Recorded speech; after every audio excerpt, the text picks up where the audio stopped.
Você já sentiu aquele medo de abrir a boca e ser ridicularizado? Aquele frio na barriga de imaginar que, se falar alguma coisa, vão rir, vão te olhar torto ou achar que você é incompetente? Medo de pagar mico. Sabe como é?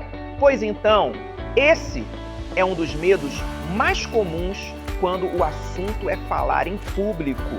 E o mais curioso é que ele não aparece só nos grandes palcos. Ele surge numa reunião de trabalho, numa sala de aula, até numa conversa de família. É como se uma voz dentro da gente sussurrasse: melhor ficar calado, é mais seguro. Pois se você já passou por isso, fica comigo, porque este episódio é para você. Seja bem-vindo, bem-vinda ao podcast Fale Bem. Eu sou o professor J.R. Souza, especialista em oratória, com mais de 20 anos de experiência, falando para diferentes públicos. Meu objetivo aqui é desenvolver os talentos que você já possui para transformar a sua fala em uma fala imbatível. Aqui você encontra histórias, técnicas e reflexões sobre a arte de falar em público, sempre num papo franco, como se estivéssemos batendo papo em um café. E para começar, deixa eu te contar a história do Ítalo.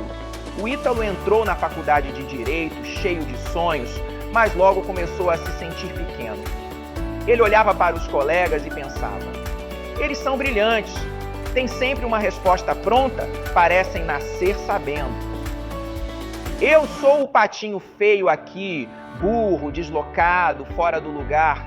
Essa comparação constante foi corroendo a autoestima dele. Mesmo quando sabia a resposta, se calava.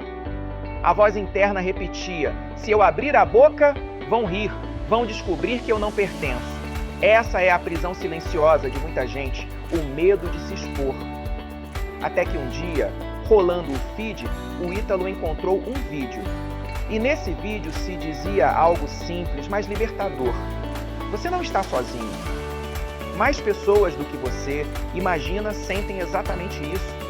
E explicava que confiança não é ponto de partida, é resultado de prática.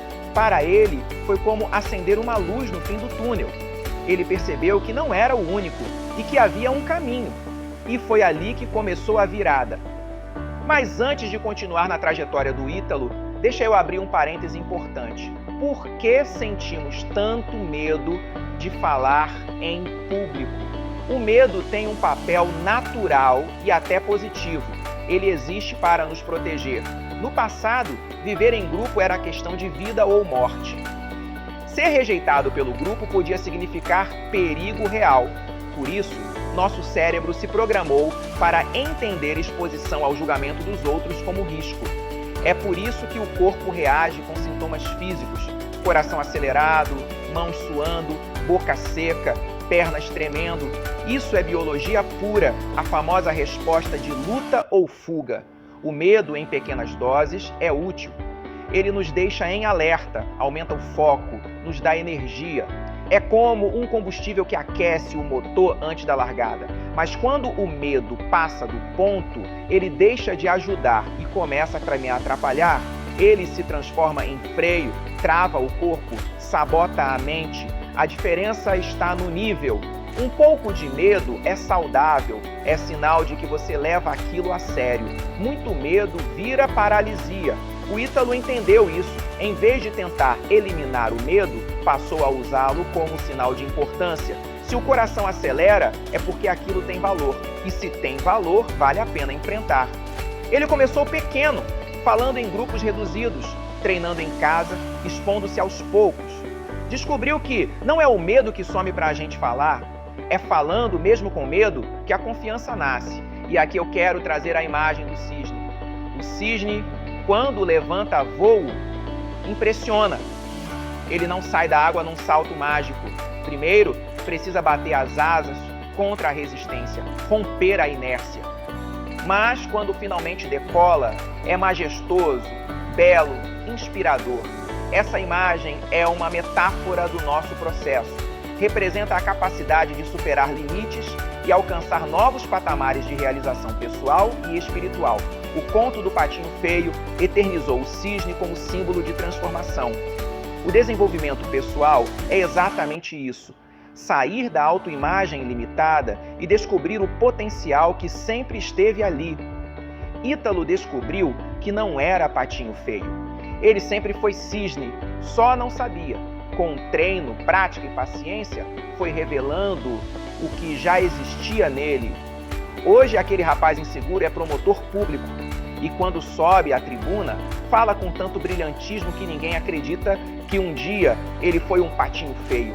Essa é a força da oratória, transformar destino. E agora eu quero trazer essa reflexão para você. Quantas vezes você já se calou por medo de parecer ridículo? Quantas vezes engoliu uma ideia brilhante porque achou que iam rir? Isso é como esconder um presente valioso debaixo da cama. O mundo precisa ouvir o que você tem a dizer. Esse medo, que chamamos de ansiedade social, cresce em 3 frentes: a comparação constante, a autocrítica exagerada e a memória seletiva dos erros. Mas, assim como o medo foi aprendido, a confiança também pode ser aprendida. A comparação constante é quando você olha para o colega do lado e pensa: ele é mais inteligente que eu, fala melhor que eu, sabe mais que eu. É como ficar sempre olhando para o prato do outro em vez de olhar para o seu. E o problema é que, quando a gente faz isso o tempo todo, nunca se sente suficiente. Porque sempre vai existir alguém que sabe mais ou faz melhor. Essa comparação é injusta, porque você só vê o palco dos outros, mas esquece dos bastidores. A autocrítica exagerada é aquela voz interna que não para de julgar. Todo mundo precisa de um pouco de crítica para melhorar. Mas quando ela passa do limite, vira crueldade.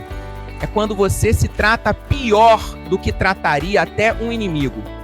Essa voz diz coisas como: eu sou burro, não sirvo para isso, nunca vou conseguir. Em vez de ajudar a crescer, só desanima. É como ter um treinador que, em vez de ensinar, só grita que você é péssimo. A memória seletiva dos erros é outro vilão. Imagina que sua mente tem uma câmera, mas que só grava os momentos em que você falhou. Você esquece todas as vezes que acertou e guarda apenas os tropeços. É como tirar uma nota boa em 9 provas e uma ruim na 10ª, mas só lembrar da nota ruim. Quando a gente foca só nos erros, fica com a sensação de que nunca acerta. Quando na verdade já acertou várias vezes. Foi lidando com essas 3 frentes que o Ítalo mudou. Ele aprendeu a reduzir a comparação, a suavizar a voz da autocrítica e a registrar os acertos. Pequenas mudanças que fizeram uma grande diferença. Dale Carnegie, no clássico Como Falar em Público e Influenciar Pessoas, dizia que a confiança nasce da preparação e da experiência. Quanto mais você se prepara, quanto mais pratica, menos espaço sobra para a voz que sabota. Nancy Duarte, especialista em apresentações, lembra que o público é o herói e o orador é apenas o guia. Essa ideia tira num peso enorme. Você não precisa ser perfeito, precisa ser verdadeiro. O público não busca perfeição, busca conexão. O Ítalo aplicou 3 passos simples que qualquer pessoa pode aplicar. Primeiro, a exposição gradual. Falar em grupos pequenos, depois em grupos maiores, até se sentir à vontade em situações mais complexas. Segundo, mudar o pensamento. Em vez de dizer, se eu errar, vão rir, pensar, se eu errar, aprendo, se eu acertar, avanço. E terceiro, praticar de forma estruturada, exercícios de respiração, pausas, entonação, memorização. Tudo isso ele incorporou à rotina. E aqui vale um exemplo histórico poderoso. Demóstenes, considerado o maior orador da Grécia. Ele começou gago, inseguro, tímido. Treinava com pedrinhas na boca para articular melhor. Recitava versos contra o barulho das ondas para projetar a voz. Corria declamando para fortalecer a resistência. Se ele não tivesse insistido, jamais seria lembrado como mestre da palavra. A lição é simples. Ninguém nasce pronto. É treino, é paciência, é persistência. Com o tempo, o Ítalo aprendeu que o medo pode ser amigo ou inimigo. Se for combustível, te impulsiona. Se for freio, te paralisa. A chave está em transformar o medo em energia de movimento. E é isso que eu quero que você guarde. Coragem não é ausência de medo, é ação apesar do medo. O que me emociona na história do Ítalo não é o cargo que ele ocupa hoje, mas a transformação de identidade.